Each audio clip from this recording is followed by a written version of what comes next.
Today, we will be discussing the second American Civil War. So I want to make the argument that a conflict is very likely, and so we'll be discussing why it's likely, how this war will manifest itself, and what will happen after this war, okay? So the first thing to know about America is that it is a country that enjoys violence, okay? You can say that Americans are addicted to violence. Okay, so for example, America has 434 million guns. That's 1.3 guns for every one person. And the guns they have, a lot of them are like semi-machine guns, okay? So it's a very gun-obsessed society. Not only that, but they believe that gun ownership is their sacred right as Americans. So the Second Amendment of the Constitution is that every American has the right to bear arms. Then there's American football. Have you guys seen American football? Where guys just bang at each other, okay? It is extremely violent sport. In fact, America is really the only country that plays this sport. And Americans love football. The Super Bowl is the most watched TV event every year.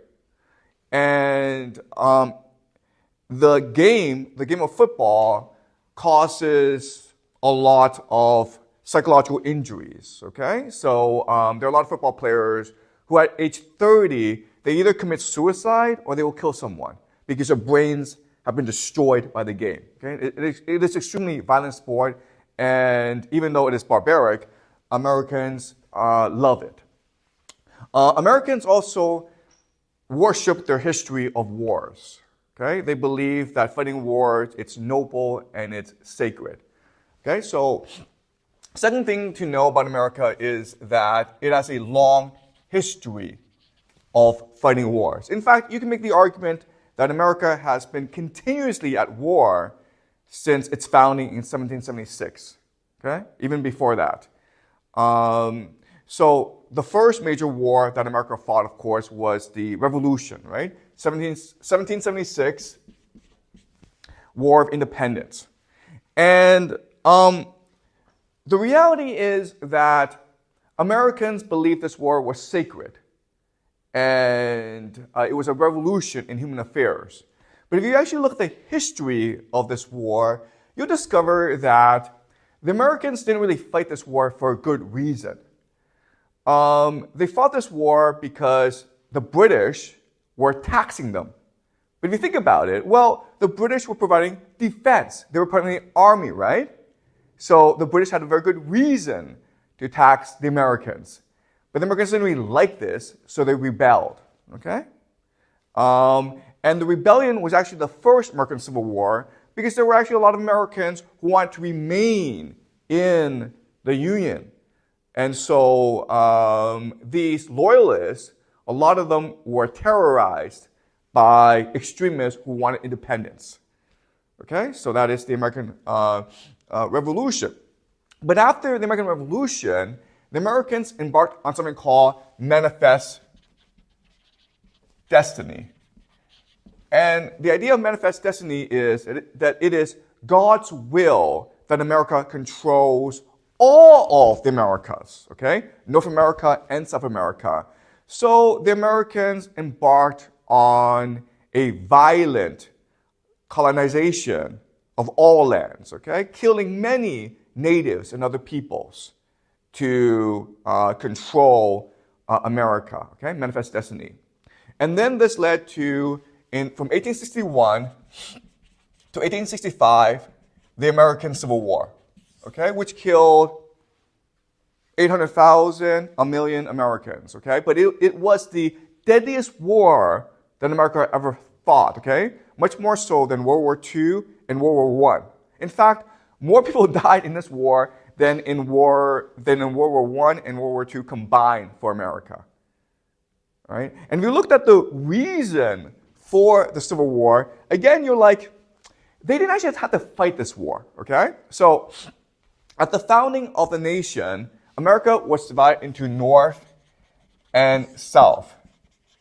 And the difference is that the North was very industrial, and the South was agricultural. Okay? And because the economies were different, the way they structured their politics and culture and society were different. So the North believed in free labor, meaning that you were free to do any job you want, and employers were free to hire anyone they wanted. And this system is obviously much more efficient because it's a much better use of manpower. And so this caused the North to prosper and become very, very wealthy and expanded, okay? So at the start of the Civil War in 1861, the North had a population of 22 million people. Okay? Very wealthy, very powerful. The South was an agricultural-based economy, and therefore it had to rely on slave labor. All right? And even though slave labor made wealthy people very prosperous, it was not good for the economy as a whole. Okay? It was an inefficient use of manpower. And at the start of the war, they only had about 9 million people. Okay? But what's important to remember is that the North was an industrial-based economy. The South was an agricultural-based economy. So in terms of weapons manufacturing, in terms of logistics, in terms of organization, the North had a huge advantage over the South. Right? Now, why did they fight the war? And the standard explanation is because the North wanted to get rid of the evil of slavery. And that's not true. That's not what happened. So at the beginning of the founding of the nation, the Constitution permitted slavery. Okay, slavery was legal. And so the South were free to have as many slaves as they want. The North didn't need slaves because it was an industrial-based economy. The problem was the nation was expanding westwards, okay? The nation was expanding west. And they were adding more states into the Union. And the more states there are, they can send senators and representatives to Washington, D.C., okay? And the fear was that if these Western states were pro-slavery, then that would tip the balance in favor of the pro-slavery camp. But if the reverse were true, if the Western states were anti-slavery, then the South would be marginalized, okay? So for decades, there's this fierce debate as to how to handle these Western states as they were admitted into the Union one by one, okay? And the solution, what they call the Missouri Compromise, is that for every one state that came in as pro-slavery, the next state had to be anti-slavery, okay? Does that make sense? To maintain the balance. But the problem, of course, is that a lot of these Western states had their own opinions. So some of these Western states, for example, Kansas, would want to be anti-slavery, okay? So for decades, this was a huge issue politically in America, which divided the nation. The turning point was in 1860, when Abraham Lincoln was elected President of the United States. And Lincoln was radically anti-slavery. He believed that slavery was evil and had to be abolished at some point. Okay? The rest of the world abolished slavery. Why is it in America there are so many slaves? So that was Lincoln's agenda. But Lincoln was also a lawyer, and he believed that the South legally had a right to slavery, But over time, what we can do is limit slavery in the West. And therefore, over time, in maybe 100 years' time, slavery would naturally cease to exist. Okay? That was Lincoln's plan. Now, the South did not like this plan, and they were afraid of what Lincoln might really do as president, so they declared independence from the United States. They basically seceded from the Union, okay? And Lincoln, in response, invaded the South, okay? So basically, the Civil War was a battle over how much power the federal government had, okay? So from the perspective of the South, they were fighting the war for their right to freely express their political views, okay? And the North was fighting to maintain the Union. Slavery was not the main issue.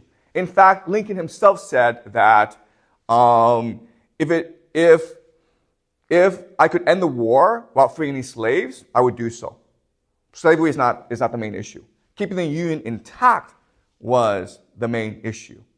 Okay? Does that make sense? Okay. So, but again, they could have chosen to politically compromise. They could have had discussions, right? They could have even broke apart. But they chose to fight a gruesome civil war, okay? So the third thing you need to know about America is that America resolves conflicts through violence, okay? It doesn't really have a history of diplomacy. It has the history of war making, okay? That's how America usually resolves issues. So, given this history, now let's look at the conflicts in America today to see how serious the division is. And the reality is that today it's actually very, very serious. Far more so than in 1861 when they fought the first Civil War, okay? So let's look at the divisions. The first major division is basically between the haves and have-nots, okay? So inequality and debt. So the wealthy, the top 1%, not only do they control most of the wealth in America, but they also control what we call the means of production. Meaning that if new money comes into the system, they will seize it, okay? So basically, the top 1% have a monopoly over wealth production. And the way they make most of their money is actually through collecting debt, okay? By exploiting other people. And this is what we call a rentier economy. Okay? Now, what makes this situation even worse are the culture wars. So America is divided between left and right. And this division actually goes back to the very founding of America in the 1600s, okay? So in America, in its founding, there were two opposing visions or strands, okay? The first strand are people who came to America to build a kingdom of God, a Christian nation that follows the laws of God, okay? These are the Pilgrims and the Puritans, okay? And we've discussed them before. And they've always been there, okay? And they today comprise the right. And the right are people who believe in conservative Christian values, okay? The left. But there's also another strand of America, and these are dissidents or political dissidents. And they believe in the Enlightenment. They believe that reason should be the God of human affairs. Okay? And these were the founding fathers. Okay? The founding fathers believed in something called deism, which is that there is a God, but God gave us the power, reason, and logic to determine our own affairs. So the Constitution is a document based on deism, okay? Separation of church and state. And they want to create a multicultural, secular empire, okay? And today it manifests itself in the left, okay? Now, there's actually a lot of crossover between the left and the wealthy, okay? Because if you look at the left, it's usually urban, liberal, and college educated, okay? And coastal, okay? And these are the people usually with all the money, okay? So the inequality only makes the culture wars much worse. And so the right feel left out, okay? Another major division in America that's important is the one between empire and democracy. Meaning that there are many people in America who benefit from America being an empire. But the rest suffer from the fact that America is an empire, okay? So, for example, the wars in Afghanistan and Iraq made Wall Street very rich, right?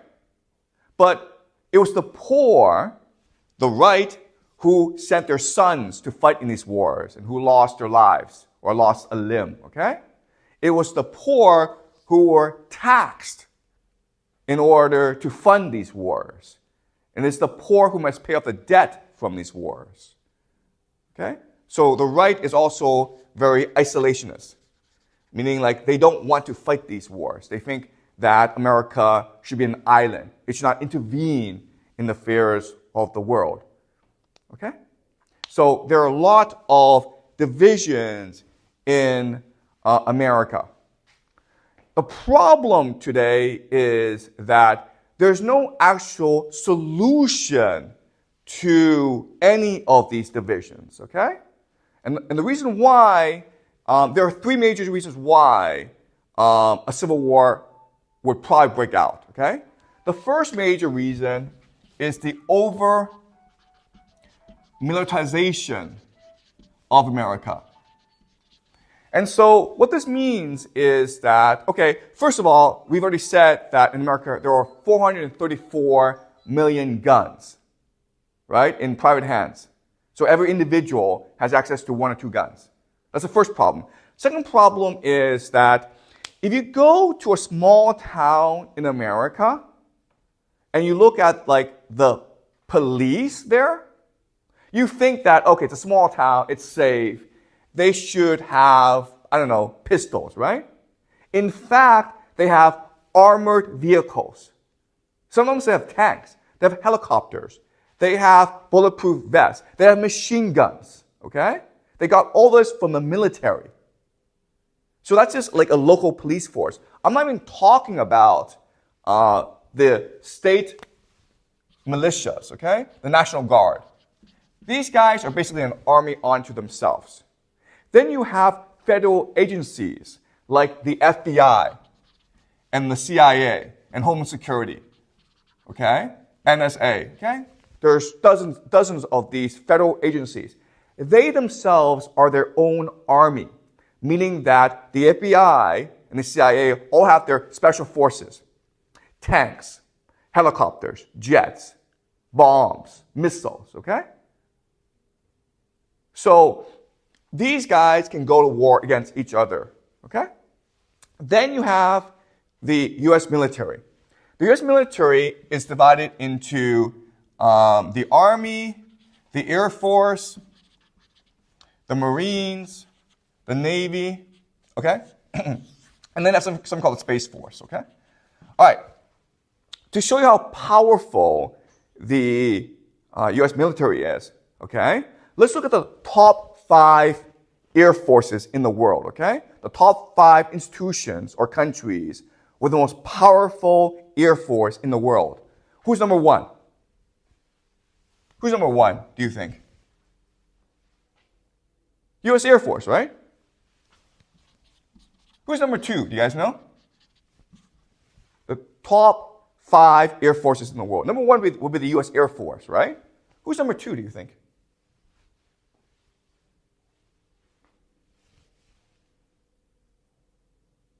Guess. Take a guess. Who's number 2? Yeah, okay. Russia actually number 3, okay? The Russian Air Force will be number 3. Who's number 2, though? The UK, the British, right? Nope. Okay. Number 2 is actually the U.S. Navy. Who's number 3 is Russia. Number 4 is who? Can you guys guess? The U.S. Army. And who's number 5? Can you guys guess? It's the U.S. Marines. Okay? So 4 of the top 5 air forces in the world are an arm of the U.S. military. Okay, number 1 is the U.S. Air Force. Number 2 is the U.S. Navy. Number 3 is Russia, the entire country of Russia, okay?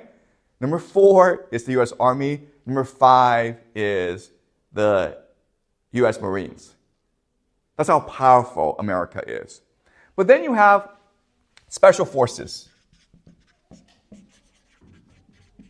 And again, we've discussed special forces in this class before. And we said that special forces are good for special circumstances, like, for example, hijackings, okay? Or covert operations.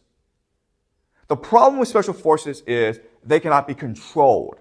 Okay? So, for example, in Mexico, the people who run the drug cartels are former special forces. Okay, do you understand?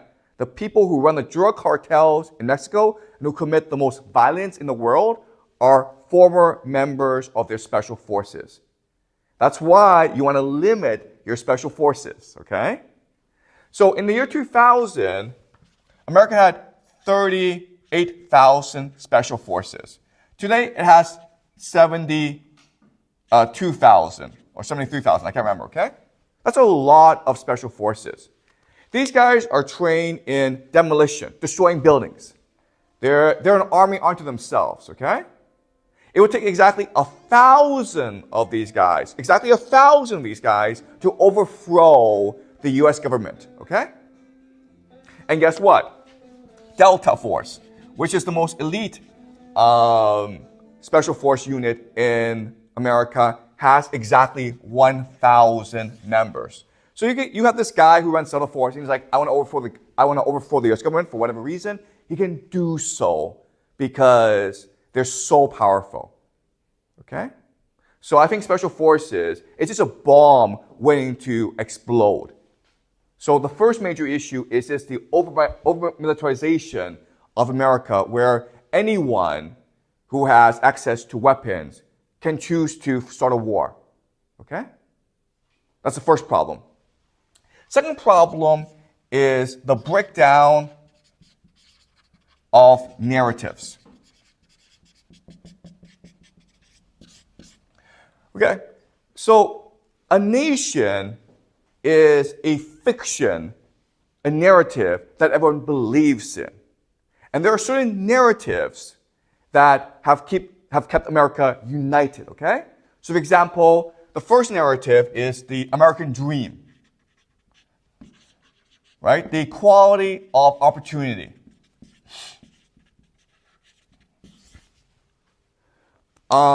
So that as long as you work hard and you play by the rules, you will succeed in America, right? That's the American dream.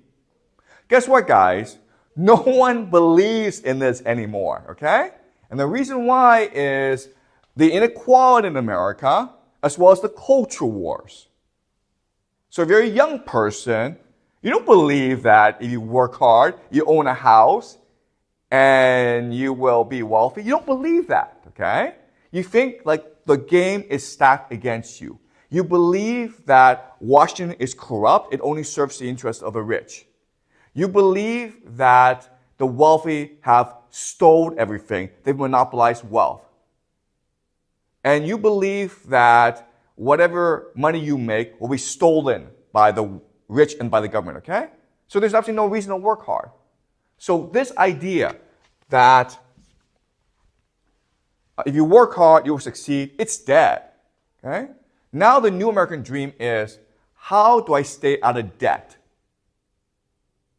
Right? If you're a college graduate, you have tens of thousands of dollars in debt.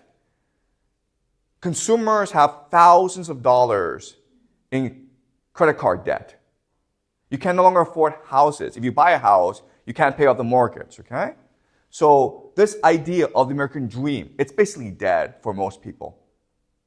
Then you have the narrative that America is good. Okay? You believe that America represents democracy. It represents liberty. It defends freedom all around the world. Guess what, guys? Most people in America don't believe this anymore, okay? So, for example, on the left, people are taught that America is a nation founded on slavery, violence, and war. America is a force of destruction and evil. Okay? That's what people on the left are taught. People on the right believe that America is an imperialist power that goes around and destroys countries for no reason. Okay? So most people don't actually believe that America is a force for good anymore. All right? And then you look at what's happening in Israel, right? Well, more young people now believe that America is a force of evil in the world. The other narrative that's really important is the narrative of liberalism. And the idea of liberalism is that even though we have differences, there are mechanisms for us to work out our differences. For example, the right to freedom of speech, okay? Freedom of speech. You can say whatever you want, okay? But what's important is to debate the opponent and come to a compromise based on logic, evidence, and the facts, okay? So for the longest time, liberalism was what brought the left and the right together, okay? Liberalism tried to be in the middle. But now, liberalism is dead, okay? And the reason why is in 2016, Donald Trump became president of the United States. And the liberals in America went crazy. They could not believe that Donald Trump could be elected. So they came to believe that the problem was democracy itself. The problem is that people could not be reasoned with. Therefore, liberalism makes no sense. If people are stupid, if people cannot be reasoned with, why give them freedom of speech? Why let them debate? Why let them vote? Okay? So liberalism today is dead. So the stories that basically bind the country together no longer work. Okay? Does that make sense? Then the third problem is breakdown of authority or institutions. Okay? What kept the country together was the fact that people believed that the elites in power knew what they were doing and they cared about the well-being of the nation and of the people, okay? But recent events have shown this isn't true, okay? So for example, the wars in Afghanistan and Iraq, right? Well, why did America fight these wars? For no reason. Then you had the 2008 financial crisis, where the banks basically stole from the nation, stole from the poor, and kept the money. And everyone was screwed, okay? Then you had COVID, right? COVID, where the government, the elite, locked down the entire nation. Kids could not go to school The poor could not go to work and make a living. And there was absolutely no evidence that COVID was actually dangerous. Okay? Then the government made everyone take an experimental vaccine. And people were like, why are we doing this? Okay? So elite actions over the past 20 years have made people cynical of power. So that in today's world, there's actually, in today's America, there's no more trusted institution. Okay? Before you had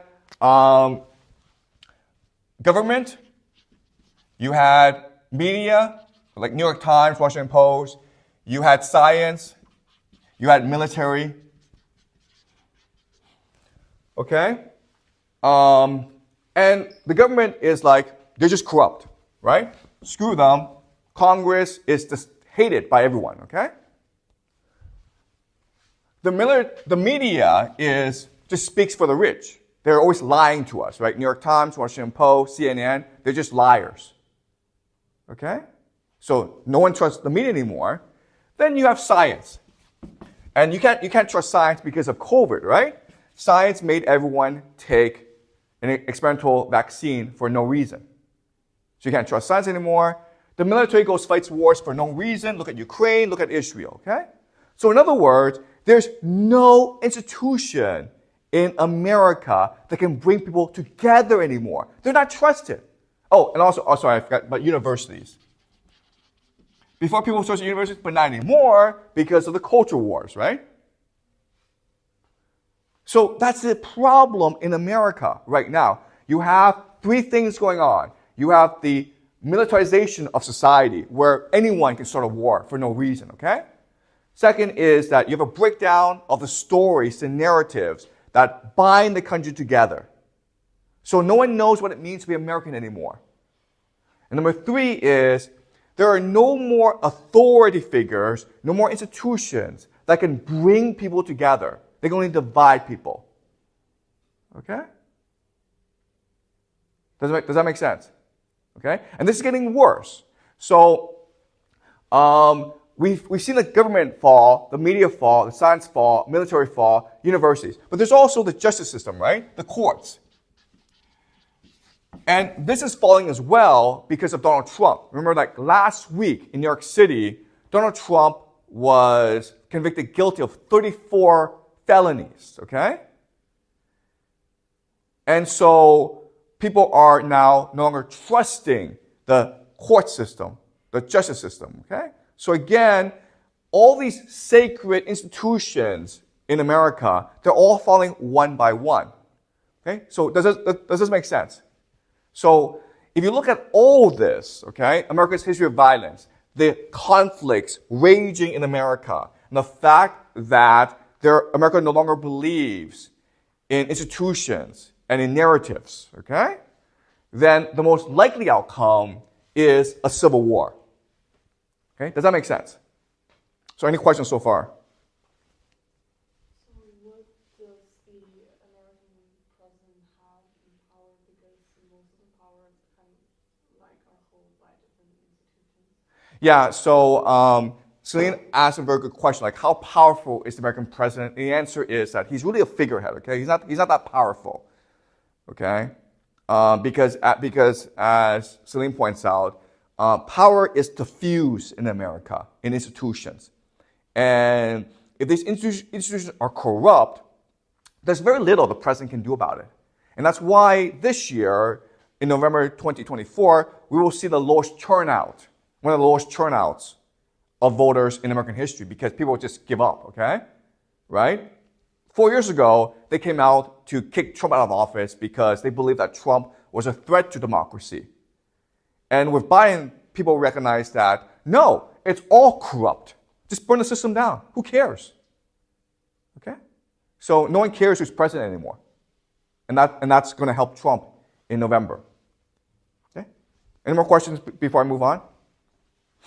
So who are fighting each other, since there's a lot of different beliefs in America and there's not really like dividing between two Okay, so Celine asked the question, what will the Civil War look like? Okay, that's a very good question. And the answer is, it will look nothing like the First Civil War, okay? Because in the First Civil War, there was clearly a division that divided the nation, okay? A pro-slavery camp and an anti-slavery camp, okay?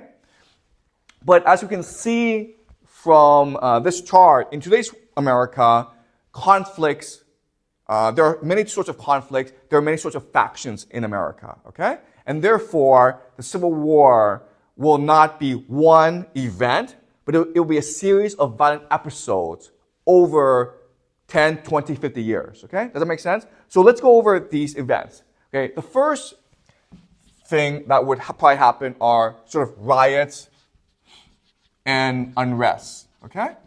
And we saw that during the first Trump presidency because of the George Floyd Black Lives Matter protests, okay? So we'll see more of that when Trump becomes president, where people are so angry at his election, they'll start rioting, okay? And there'll be a lot of unrest. Second is basically civil conflict, meaning that neighbors take guns against each other. So America is divided between left and right, but there are actually pockets of America where left and right are very closely, they live very closely with each other, okay? So it's very likely to take arms against each other. But these would be small, isolated affairs where maybe one or two people get killed, okay? So you have civil conflict. Then you have state or city secession. Secession. Sorry, I spelled this wrong. Secession. Meaning that you have maybe one city, New York City, or one state, California, and they're so disgusted by the state of affairs, they declare independence, okay? They succeed. And guess what? They have their own army. Their citizens are armed, okay? But they'll most likely be attacked by other states or different groups, okay? So that would be a more major conflict, okay? Then you have what we'll call insurgencies. So basically, a political group who's trying to form a government of some sort, okay? So it's possible that you have Christian extremists or maybe left-wing extremists who try to overthrow the government of, I don't know, New York or Virginia, okay? Right? Then you have coup d'etats, where basically an arm of the military, maybe special forces, most probably special forces, tries to overthrow the government. Okay? So I think because of the way things are structured, in the next Civil War, all these things will happen at once. Okay? And they'll build on top of each other. But remember that America is a very large country. So there could be a lot of places where it's very peaceful. There's no war, okay? But there could also be some places like New York City or Los Angeles where there's just a lot of violence going on. Okay?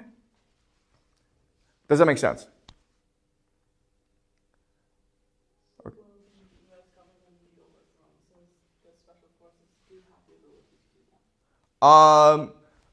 Okay. So whether or not the U.S. government is overthrown, that's a very specific question. I don't know. Okay? The only thing I can do is look at the structural forces and conclude that a civil war is very likely and that the civil war it will be very chaotic. But what will actually happen in the civil war, I don't actually know. Okay? Okay? But what I will say is that given the nature of the civil war, I think once the war ends, the outcome will be that America becomes a Christian, isolationist theocracy. Okay? And the reason is very simple. Okay? The reason is very simple. Remember that at the founding of America, there were two opposing visions of the country. The first was to build a multicultural, secular empire to spread democracy and freedom around the world. Okay? That was the first vision. And America has achieved this vision. Okay, and it's led to all of this conflict. The second vision, which is also very strong, is to believe in America as a white Christian nation dedicated to the rule of God. Okay? And so I think there will be extremists in America who will want to push this agenda. And why will they win? Why would they win? Why are they most likely to win this war?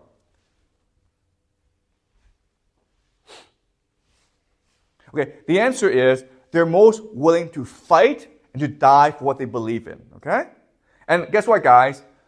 A lot of these people happen to work in law enforcement, the military, and especially the special forces, okay?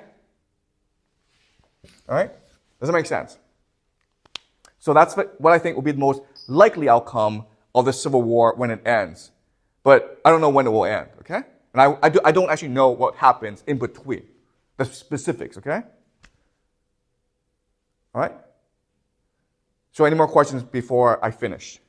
Okay. The last thing I want to talk about is the specifics of how the Civil War will start, okay? What will ignite this war, okay? Yeah, Peter? If you say university is no longer trusted by people, then what can we still learn from college? Okay, so Peter asked a great question, which is, universities in the past few decades have become more politicalized, okay? Meaning they're not actually interested in teaching you how to think, they're interested in teaching you how to think a certain way, okay? Which is very left-wing, okay?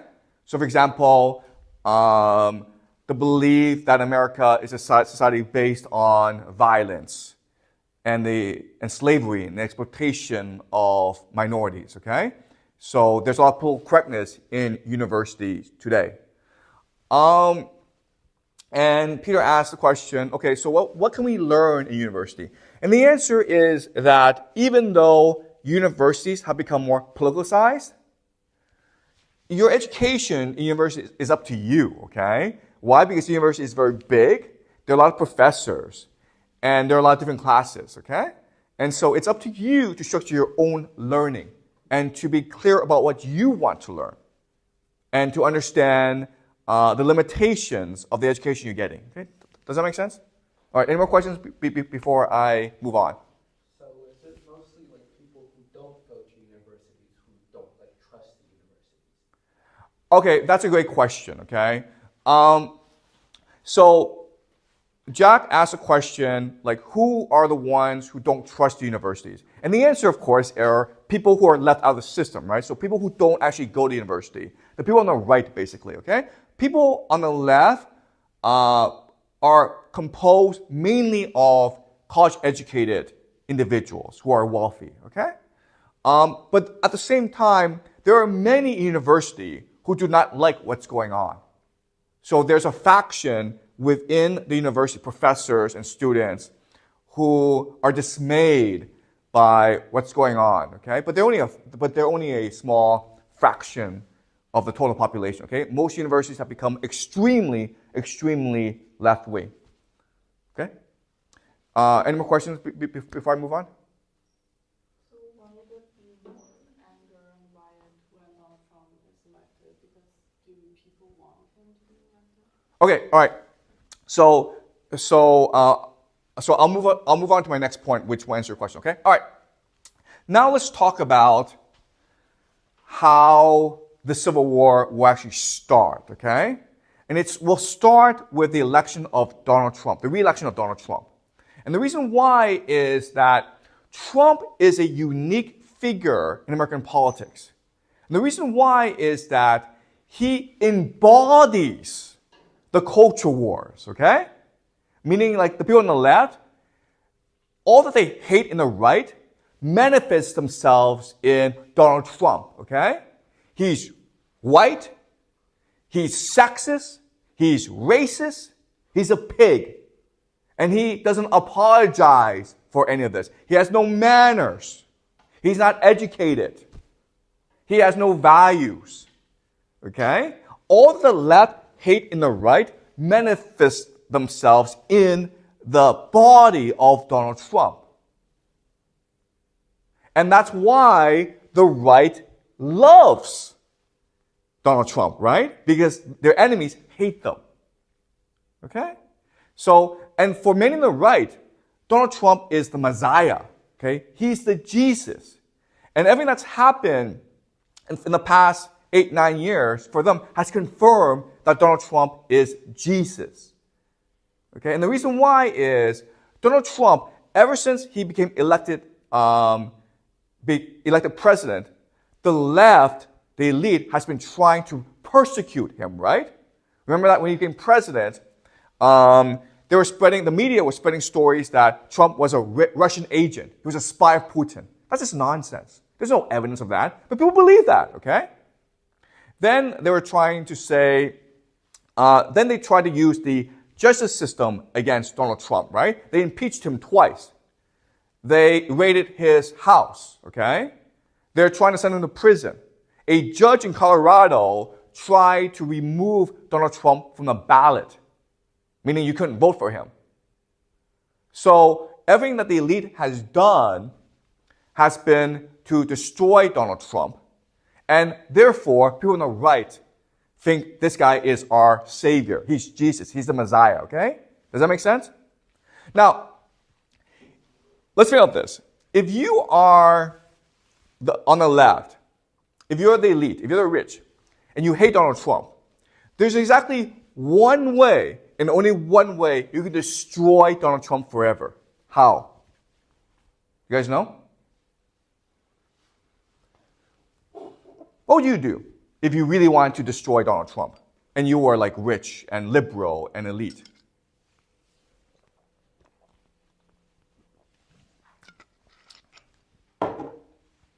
You go to Donald Trump, you have dinner together, and you say 3 words, and you will destroy him. What are these 3 words?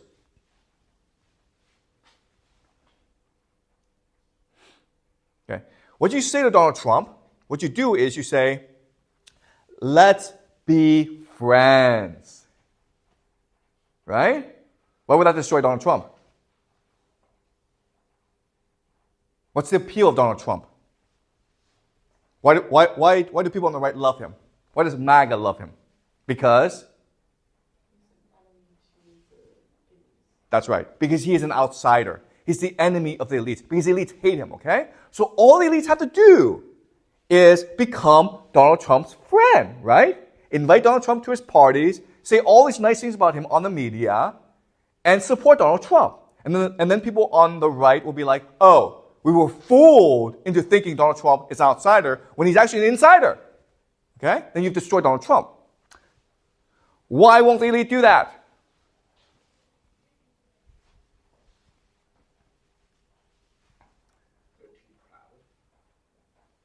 No, it's not because they're too proud. It's because what? Why won't they do that? Like, why won't they become friends with Donald Trump? And it's something that Donald Trump probably wants as well, right? Yeah, it's hatred, okay? Do you understand? It's pure hatred. I want to kill this guy. Okay, do you understand? So you can see, like, the hatred between left and right. Remember that Donald Trump manifests all the right, okay? All the cultural values of the right, okay? And so people, the elite, hate this guy so much that they're willing to do anything to get rid of this guy. But the irony is that because of this anger and hatred, they're doing everything to make Donald Trump invincible, okay? This is what we call TDS, or Trump derangement syndrome. The inability to recognize who Donald Trump is, and the inability to think properly about how to deal with Donald Trump, okay? Not only are the elite trying as hard as they can to destroy Donald Trump, but at the same time, they're destroying the institutions and the narratives that hold America together, okay? Ever since Donald Trump became president, the mainstream media, New York Times, CNN, Washington Post, have relentlessly attacked him, therefore destroying their credibility. Okay? Therefore destroying liberalism. It's the elites themselves who have destroyed the narratives and the institutions that bind America together, and it's all because of the hatred of Donald Trump. Okay? Does that make sense? So it's really going to be this hatred of Donald Trump that drives the Second American Civil War. Okay? All right? Does that make sense? All right. So let's see how this will play out. Okay. So what will start this Civil War is in November, Trump becomes president. Okay? So Trump becomes president. And the first thing that Trump has to figure out once he becomes president is, how does he stay in office for the rest of his life, okay? And the reason why is, the moment he leaves office, he's going to be sued. He's going to be put in jail. He's going to be attacked by the elites, okay? So the first thing he needs to figure out, the only thing that he actually cares about is, how do I stay in office for the rest of my life, okay?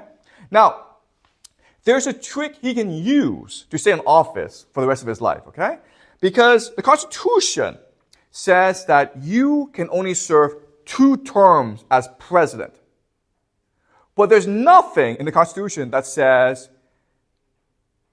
you can't serve as vice president for as long as you want. Do you understand? So what Trump can do in 2028 is have his son run for president, and he becomes the vice president. But everyone will know that he'll still be the president. You understand? Does that make sense to you guys?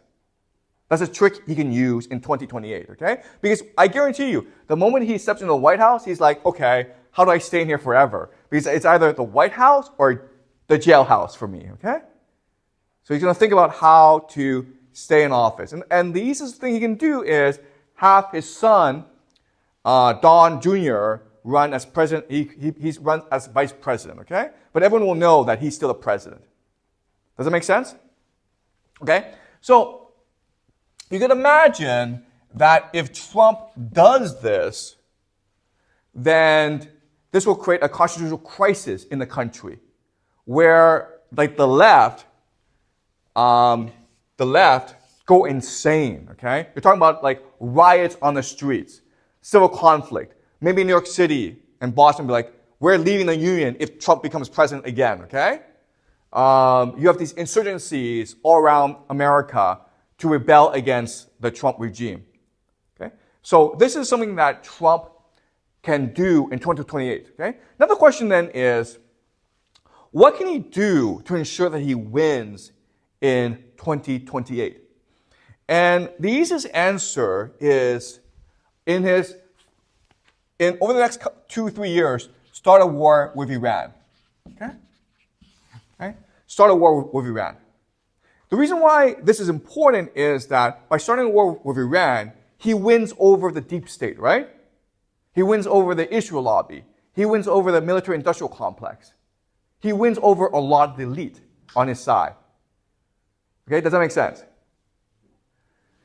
Now, we discussed that America cannot possibly win a war against Iran. This war can only drag on, right? Now, let me ask you this question. Why would this be good for Trump? If in 2028, okay, he's running for vice president, his son is running for president, and the war in Iran is dragging on, or it seems the United States is going to lose this war, why would this be good for Trump in 2028?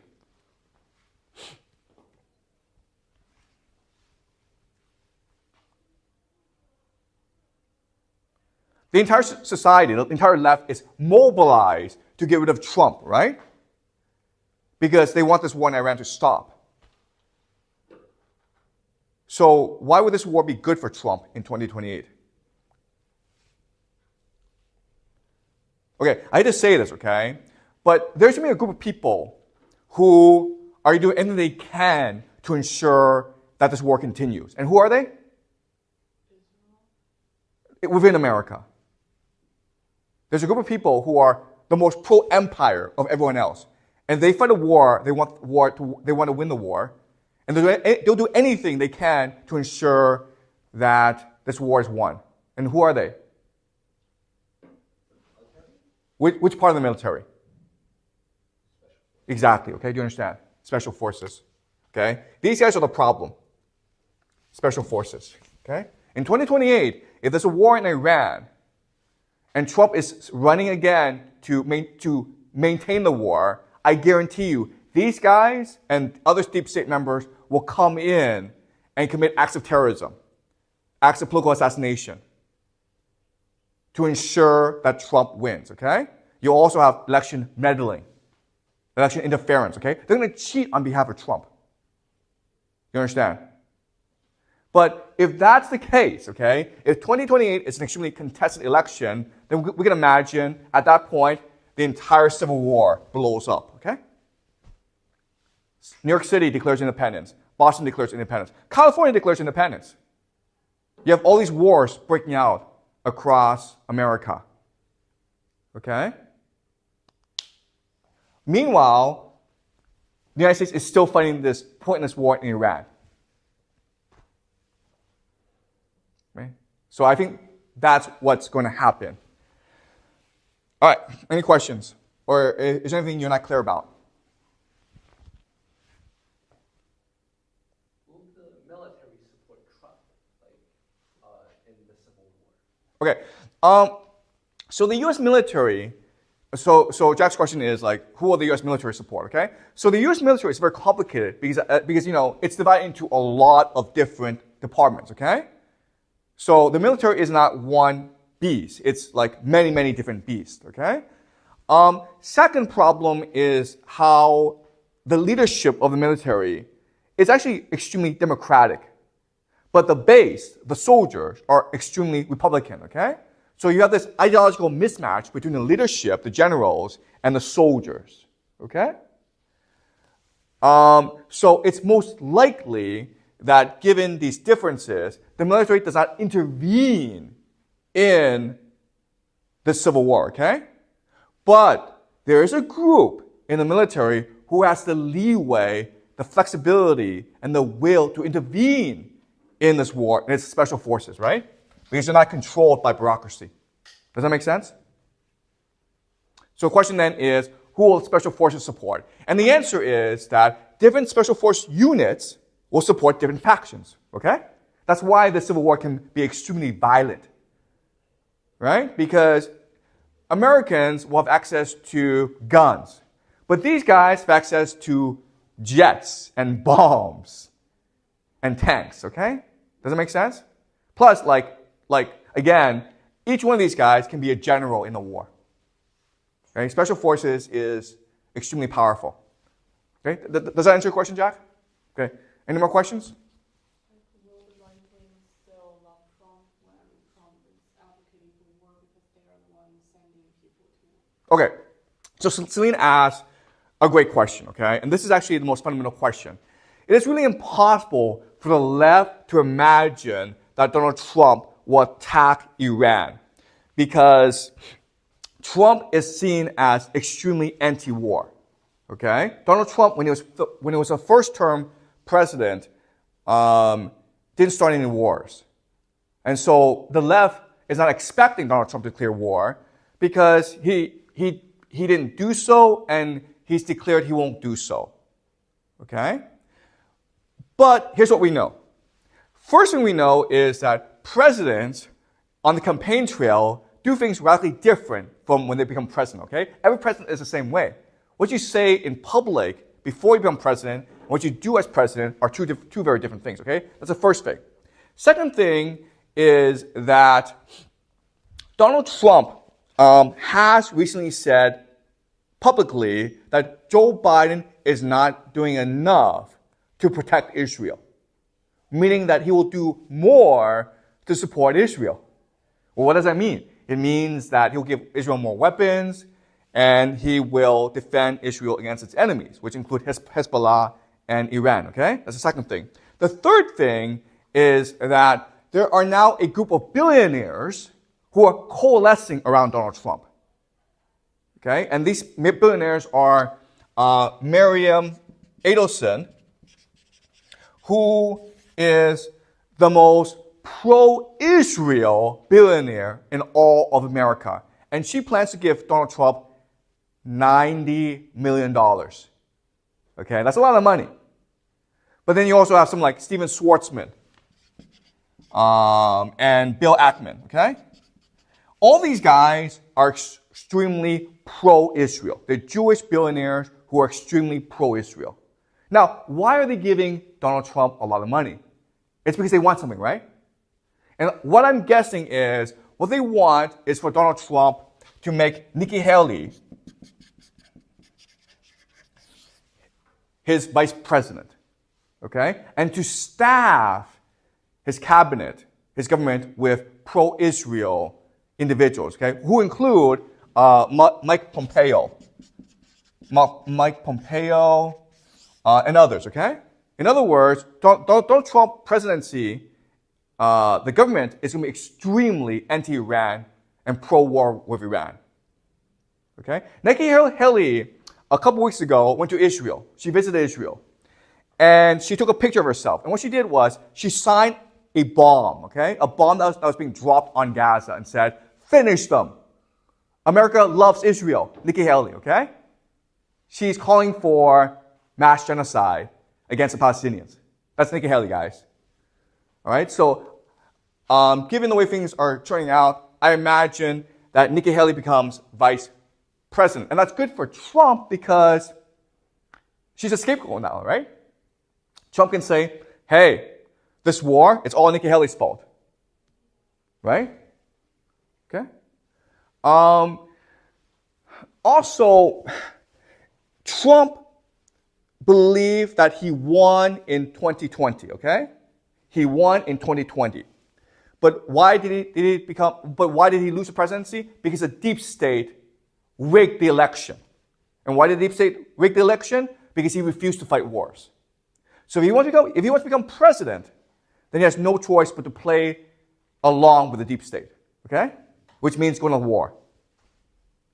So a lot of what he will do as president depends on if he picks Nikki Haley to be VP or not. We'll know in August if he wants Nikki Haley to be his VP, okay? But if he picks Nikki Haley as VP, that's a sure sign that he's going to go to war with Iran, I think, okay? Because she'll be pushing for war with Iran, okay? But then the question is, how will Donald Trump's base react? Okay, because his base is actually extremely anti-Nikki Haley and anti-war, right? And the answer is, at first, what will happen is that the elite, the mainstream media, will support Trump in his war with Iran. Okay, and you have a lot of people who supported Trump who felt betrayed. Okay. But then over time, what will happen is that Donald Trump will figure out how to manipulate his base so that his base comes back to him. Do you understand, okay? And so there are different ways he can do that. First of all, what he can do is blame Nikki Haley in the deep state and says, oh, I was fooled. I was manipulated. I now want out of this war, okay? After he wins in 2028, he can change directions and say, I now want to end this war and make America into a Christian isolationist theocracy, okay? Okay, do you understand? That's something that he can do. All right? Something that he can do is go against Israel, okay? And just say that it's Israel that planned all this, okay? It's Israel that conspired to trick America into going to war. You can say that. And there'll be a lot of people who say that, okay? It was the Jews who conspired against us. All right? So there's a lot of things he can say. But whatever he does, all it's going to do is create more war, okay, within America. All he's going to do is inflame the Civil War, okay? No matter what he does, there's going to be people who love him and there are going to be people who hate him. And they're going to go to war with each other. And that's why I think Donald Trump, as long as he's in office, the Civil War is going to break out and it's going to be very, very violent. Okay? Because he's, again, I don't know what it is about Donald Trump, but he brings out the worst in people. Okay? In 2016, before Donald Trump was president, America was actually a pretty sane place. Now it's insane. Now it's like you can't recognize it anymore, okay? Now, I mean, and I'll be honest with you, okay? I am very much on the left, okay? I think like a person on the left, and my values are extremely liberal left values, okay? And in 2016, when Trump became president, I was traumatized. I believed the world had fallen apart, okay? I believed the world was destroyed. Everything that I believed in was destroyed. And it took me a long time to step out of the trauma. But, you know, I still have these liberal friends. And I guarantee, and like the moment we talk about Trump, if I say anything nice about Trump, which is like, okay, you know what? Trump is an idiot, but he's representing people who feel marginalized. They become so angry with me, okay? Like I feel insecure or unsafe. I feel as though they're about to punch me, okay? If I say anything nice about Donald Trump, then people will want to punch me, okay? And like, I'm their friend. I've known them for like decades. And they know that, like, I hate Donald Trump as much as anyone, okay? But you're not allowed to say anything nice about Donald Trump among liberals and leftist people. Okay? So does that answer your question, Celine? Okay. So it's complicated, okay? But I think this is what could happen. All right? Any more questions? If Nikki Haley did all that thing, then like, what about these suburbans? Would they still vote for Trump? Okay. So this goes back to the question of empire, okay? So again, unfortunately, there are a lot of Americans who benefit from empire. Okay, that's why they want war with Iran. Especially, so these people work on Wall Street, they work for the military-industrial complex, and they tend to live in the suburbs. Okay? Okay, any more questions? Is there anything you're not clear about? Does this argument make sense to you? Does the logic here make sense to you guys? Okay. Is there anything you want me to clarify?